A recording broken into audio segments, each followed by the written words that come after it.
గమనించాలి.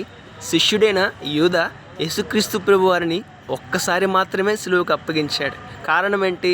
యూదా లోకంలో ఉన్న ఆశలకు ఆకర్షించబడి యేసుక్రీస్తు ప్రభువారిని ఒక్కసారి మాత్రమే సిలువకు అప్పగించాడండి. అయితే దేవుని బిడ్డలము అని చెప్పుకునేవారు తాము పాపము చేసిన ప్రతిసారి, వారు తప్పు చేసిన ప్రతిసారి యేసుక్రీస్తు ప్రభువారిని సిలువకు అప్పగిస్తూ ఉన్నారు, సిలువ వేస్తూ ఉన్నారు. యూదా ఒక్కసారి మాత్రమే సిలువ వేశారండి. అయితే దేవుని బిడ్డలు వారు పాపము చేసిన ప్రతిసారి యేసుక్రీస్తు ప్రభువారిని సిలువ వేస్తూ ఉన్నారు. ఒకసారి ఆలోచన చేద్దామండి. మనలో ఎంతమంది దేవుని బిడ్డలుగా బ్రతుకుతున్నాం? మనలో ఎంతమంది దేవుని బిడ్డలుగా జీవిస్తూ పరిశుద్ధంగా, నీతిగా, యథార్థంగా బ్రతుకుతున్నాం? మనలో ఎంతమంది యేసుక్రీస్తు ప్రభువారిని సిలువ వేస్తున్నాం?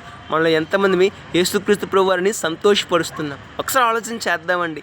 దేవుని బిడ్డలు తాము పాపం చేసిన ప్రతిసారి యేసుక్రీస్తు ప్రభువారిని సిలువ వేస్తూ ఉన్నారు. ఎంతవరకు న్యాయం అండి? ఎంతవరకు మంచిదండి? యూదా ఒక్కసారి సిలువ వేసినందుకే ఎంతో పశ్చాత్తాపం పొందాడు, ఎంతో బాధపడ్డాడు, ఎంతో ఇబ్బంది పడ్డాడు, వేరేగా చేశాడండి. మరి అనుదినము దేవుని మనం సిలువ వేస్తూ ఉన్నామే, మనం ఎంత బాధపడాలి, ఎంత పశ్చాత్తాపం పొందాలి, ఎంతగా మన జీవితాన్ని సరిచేసుకోవాలి? ఒకసారి ఆలోచన చేద్దాం. యూదా చేసిన ఆ తప్పు మరలా మనం చేయకుండా జాగ్రత్త పడదాం.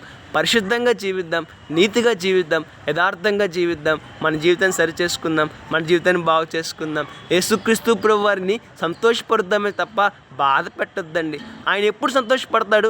తన బిడ్డలు నీతిగా, యథార్థంగా, పరిశుద్ధంగా, దేవుడు మెచ్చినట్టుగా జీవిస్తే. ఆయన ఎప్పుడు బాధపడతాడు? తన బిడ్డలు లోకానికి ఆకర్షించబడి, లోకం నుండి పాపానికి ఆకర్షించబడి తమ ఇష్టానుసారంగా జీవిస్తే యేసుక్రీస్తు ప్రభువారు బాధపడతారు. మరి మన దేవుణ్ణి బాధ పెట్టేవారిలో ఉన్నామా, సంతోష పెట్టేవారిలో ఉన్నామా? ఒకసారి ఆలోచన చేద్దాం, మన జీవితాన్ని మార్చుకుందాం.